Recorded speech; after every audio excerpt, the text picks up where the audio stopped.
morning, girl.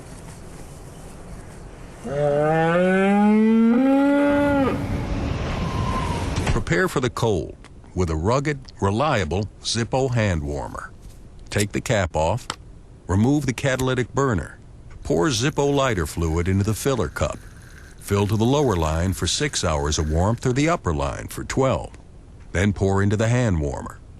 Replace the burner. Apply a flame to the burner for about 3 to 5 seconds. After ignition, heat is provided by a catalytic process without flame. Put the cap back on.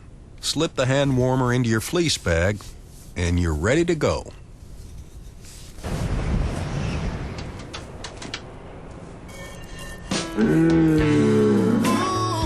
For hiking, sporting events, skiing, camping, and whatever else you got planned on a cold day, the Zippo hand warmer. Be ready.